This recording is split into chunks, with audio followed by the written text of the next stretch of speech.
നമ്മളെ content monetisation ഇപ്പോൾ ഒരുപാട് ആൾക്കാർക്ക് കിട്ടി. ഇപ്പോൾ ഈ അടുത്ത ദിവസങ്ങളായിട്ട് 2 ദിവസമായിട്ട് ഇപ്പോൾ 3 ലക്ഷം ചാലഞ്ച് കംപ്ലീറ്റ് ആക്കിയവർക്ക് കിട്ടി. അത് എൻഗേജ്മെൻറ്റ് കൂടുതലുള്ള ആൾക്കാർക്ക് അങ്ങനെ ഇപ്പോൾ വെച്ചിട്ട് വ്യൂസ് കൂടുതൽ, എൻഗേജ്മെൻറ്റ് കൂടുതൽ, അങ്ങനെയുള്ള കുറേ ആൾക്കാർക്ക് 2 ദിവസങ്ങളായിട്ട് കിട്ടി. പിന്നെ ഈ ചലഞ്ച് കംപ്ലീറ്റ് ആക്കിയ കുറേ ആൾക്കാർക്ക് കിട്ടിയില്ല, കുറേ ആൾക്കാർക്ക് കിട്ടി. എന്തായാലും നിങ്ങൾ ഈ മാസം ലാസ്റ്റ് വരെ വെയിറ്റ് ആക്കി.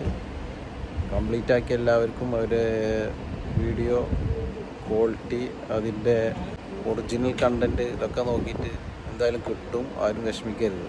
നിങ്ങൾ സ്ഥിരമായിട്ട് കണ്ടൻറ്റ് ഇട്ടുകൊണ്ടിരിക്കുക, എൻഗേജ്മെൻറ്റ് കൂട്ടുക, വ്യൂസ് കൂട്ടുക.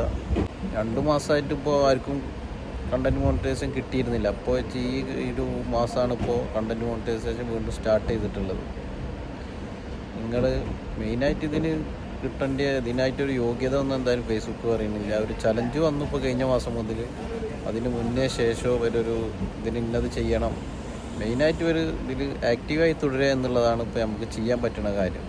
അപ്പോൾ എല്ലാവരും ഇതിൽ ആക്റ്റീവായി തുടരുക. കിട്ടാത്തവരാരും വിഷമിക്കരുത്, വീണ്ടും പരിശ്രമിക്കുക. പരമാവധി ഒറിജിനൽ കണ്ടൻറ്റ് ഇടാൻ ശ്രദ്ധിക്കുക, എൻഗേജ്മെൻറ്റ് കൂട്ടുക.